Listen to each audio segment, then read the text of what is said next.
દિયોદરમાં ગઈકાલે થયેલા high voltage drama બાદ હવે સમગ્ર મામલો વધુ ગરમાઈ ગયો છે. એક તરફ કોંગ્રેસના કાર્યકર્તાઓ સામે હત્યાના પ્રયાસ સહિતના ગંભીર ગુના નોંધાયા છે, તો બીજી તરફ બનાસકાંઠા કોંગ્રેસ અધ્યક્ષ ગુલાબસિંહ રાજપૂતે ચૂંટણી અધિકારી સામે જ ગંભીર આક્ષેપો લગાવતા રાજકીય વાતાવરણ તંગ બન્યું છે. દિયોદર તાલુકા પંચાયત પ્રમુખની ચૂંટણી હવે માત્ર સ્થાનિક મુદ્દો ન રહી રાજકીય ટકરાવનું કેન્દ્ર બની ગઈ છે.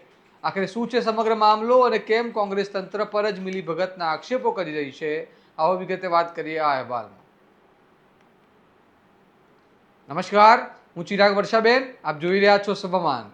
ગઈકાલે વાવથરાદના દિયોદર તાલુકા પંચાયત ખાતે પ્રમુખ અને ઉપપ્રમુખની ચૂંટણી દરમિયાન ભારે હોબાળો અને રાજકીય ઘર્ષણ સર્જાયું હતું.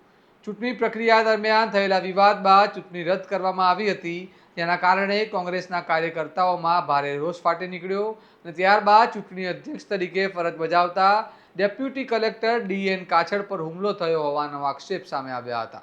આ મામલે ગઈકાલે રાત્રે કોંગ્રેસના કેટલાક કાર્યકર્તાઓ સામે હત્યાના પ્રયાસ સહિતની ગંભીર કલમો હેઠળ ગુનો પણ નોંધવામાં આવ્યો છે. પરંતુ હવે કોંગ્રેસ આ સમગ્ર મામલાને રાજકીય ષડયંત્ર ગણાવી રહી છે. કોંગ્રેસના જિલ્લા અધ્યક્ષ ગુલાબસિંહ રાજપૂતનો આક્ષેપ છે કે તાલુકા પંચાયતમાં કોંગ્રેસ પાસે બહુમતી હોવા છતાં ભાજપ દ્વારા જાણીબૂજીને ઝઘડાનું વાતાવરણ ઊભું કરી ચૂંટણી રદ કરવાનો પ્રયાસ કરવામાં આવ્યો. આજે બનાસકાંઠાના સાંસદ જ્ઞાનીબેન ઠાકોર અને જિલ્લા અધ્યક્ષ ગુલાબસિંહ રાજપૂત કલેક્ટર કચેરી ખાતે રજૂઆત કરવા પહોંચ્યા હતા અને કોંગ્રેસે ચૂંટણી અધિકારી DN કાછડની નિમણૂક સામે પણ સવાલ ઉઠાવ્યા છે અને આક્ષેપ કર્યો છે કે કોંગ્રેસનો પ્રમુખ ન બને તે માટે તંત્ર અને ભાજપ વચ્ચે મિલીભગત કરવામાં આવી હતી. સાથે જ કોંગ્રેસના કાર્યકર્તાઓ સામે થયેલી FIRને લઈને પણ કોંગ્રેસ કડક વિરોધ નોંધાવી રહી છે. સાંભળો ગુલાબસિંહ રાજપૂત આ મામલે શું કહી રહ્યા છે. દિયોદર ખાતે લોકશાહીનું ચીરહરણ કરવામાં આવ્યું હતું, ખૂન કરવામાં આવ્યું હતું. ચૂંટણી અધિકારી ચૂંટણીમાં ન્યાયાધીશ હોય છે અને ન્યાયાધીશ જ જ્યારે ચોરી કરે ત્યારે કોને કહેવાનું? ગઈકાલે સમગ્ર ગુજરાતમાં તાલુકા પંચાયતની પ્રમુખ ઉપપ્રમુખની ચૂંટણી હતી, એના ભાગરૂપે દિયોદરની અંદર પણ હતી. અમારા સભ્ય 10:30 વાગે જઈને સભાખંડમાં બેઠા હતા. ત્યારબાદ ભાજપના સભ્યો પણ આવીને સભાખંડમાં બેઠા. જ્યાં સુધી ચૂંટણી અધિકારી ના આવ્યા ત્યાં સુધી ભાજપના સભ્યો કોઈ જાતનો ઝઘડો ના કર્યો, પણ ચૂંટણી અધિકારી આવ્યા, બેઠા, બધાની સહીઓ લીધી અને એના પછી જે લોકોએ ગોઠવણ પ્રમાણે ભાજપના સભ્યો અંદરો અંદર ઝઘડવા માંડ્યા.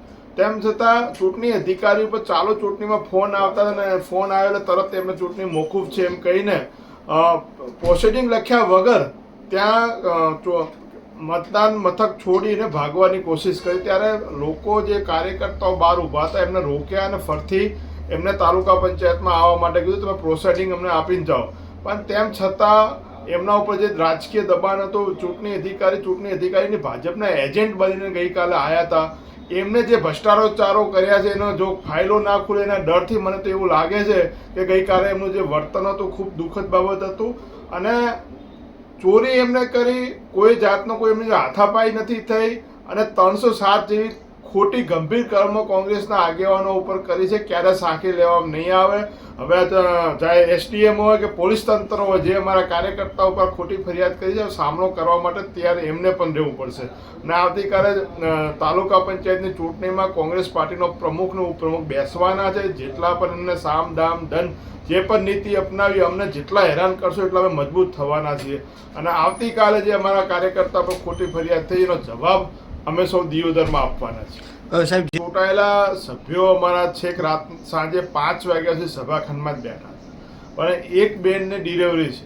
આવી ગરમીની અંદર સભાખંડમાં રાખવા ખૂબ મુશ્કેલ હતા. એના માટે કરીને એમને એમના ઘરે રાખવામાં આવ્યા છે અને આવતીકાલે ચૂંટણી છે ત્યારે સવારના સમયસર ને સુરક્ષા. હવે અમને તો પોલીસ પર જ ભરોસો નથી. પોલીસ જ ખોટું કરતી હોય, ખોટી ફરિયાદો કરતા હોય તો પોલીસ પર પણ ભરોસો ના રહ્યો. અમને એમ હતું કે ન્યાય મળશે પોલીસ પર, પણ પોલીસે ગઈકાલે અમારી જોડે જ્યારે વાતચીત કરી ત્યારે પણ એવું કીધું અમે ખોટું નહીં કરીએ. પણ આજે જે રાતના જે ખોટી કલમો લગાવી ત્યાર પછી હવે અમને એવું લાગે છે પોલીસ પર કોઈકના દબાણમાં આવીને આ કામ કરી રહી છે. પણ જેટલું કરવું હોય પોલીસને કરવું હોય, ચૂંટણી અધિકારીને કરવું હોય, પણ આવતીકાલે કોંગ્રેસના સભ્યો હાજર રહીને કોંગ્રેસને ન્યાય અપાવશે. આગામી સમયમાં કોંગ્રેસની મેં પણ ક્યાંય દૂધના ધોયેલા નથી. છેલ્લા 4 વર્ષથી જે એમને હવે અહીંયા કૌભાંડો કર્યા છે, હવે એક પછી એક એમના સામે લડવાનું છે, લડશું અને કોર્ટમાં પણ લઈ જવા પડશે તેમને અમે લઈ જવાના છે. આ સમગ્ર મામલે બનાસકાંઠાના સાંસદ જ્ઞાનીબેન ઠાકોરે પણ તંત્ર સામે આક્રમક વલણ અપનાવ્યું છે. જ્ઞાનીબેન ઠાકોરે જણાવ્યું કે કોંગ્રેસના કાર્યકર્તાઓ સામે થયેલી ફરિયાદો ખોટી છે અને જરૂર પડશે તો કોંગ્રેસ હાઈકોર્ટ સુધી લડત લડશે. સાથે જ તેમણે તંત્રના અધિકારીઓને ચેતવણી આપતા કહ્યું કે જનતા રોષે ભરાય ત્યારે શું થાય છે તે ગઈકાલની ઘટનામાં જોવા મળ્યું. આ નિવેદન બાદ સમગ્ર મામલો વધુ રાજકીય બની ગયો છે. સાંભળો સાંસદ જ્ઞાનીબેન ઠાકોર શું કહી રહ્યા છે. 25મી તારીખે જિલ્લા અને તાલુકા પંચાયતની ચૂંટણી એટલે ખાસ કરીને દિયોદર તાલુકા પંચાયતના પ્રમુખ અને ઉપપ્રમુખની ચૂંટણી યોજાવાની હતી.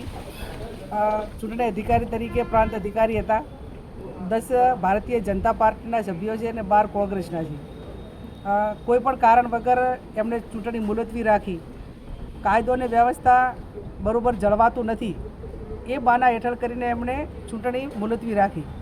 હવે એમના શાસનની અંદર કાયદો અને વ્યવસ્થા ન જળવાય એ શાસક પક્ષનો પ્રશ્ન છે, એમાં વિપક્ષનો કે કોઈ તાલુકા પંચાયતના ચૂંટાયેલા સભ્યોનો નથી.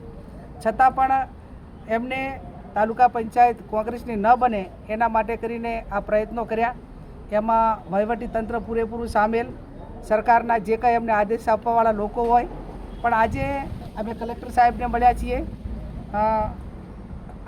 અહીંયા જિલ્લાના પોલીસ વડાને પણ મળ્યા છીએ.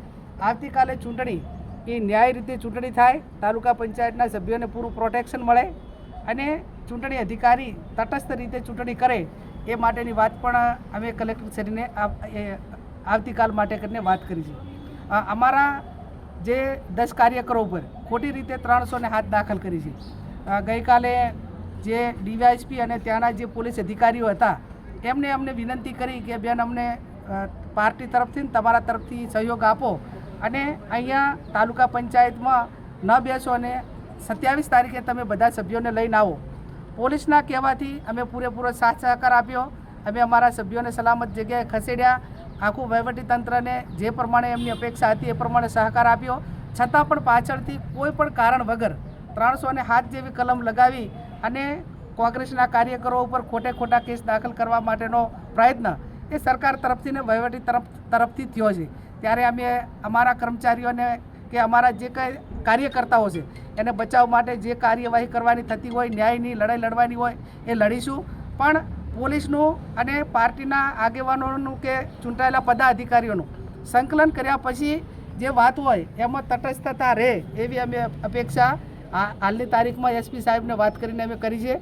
આવનાર સમયની અંદર ગમે એ સરકાર ગમે એટલા આ રીતે હેરાન કરીને તાલુકા પંચાયત તોડવા માટેનું કે કોંગ્રેસના કાર્યકરોને હેરાન કરવાનો પ્રયત્ન કરે તો એ વ્યાજબી નથી. અમે અમારા કાર્યકરોને બચાવ માટે જે રીતે ન્યાયની લડાઈ લડવી પડે તો લડીશું. અને ન્યાયની લડાઈ લડવાની સાથે સાથે એ નહીં સમજે તો પછી એમને ગઈકાલની જે ઘટના ઉપરથી બધા અધિકારીઓએ શીખ લેવાની જરૂર છે કે હવે પરાકાષ્ઠા એ લોકોનો ગુસ્સો છે.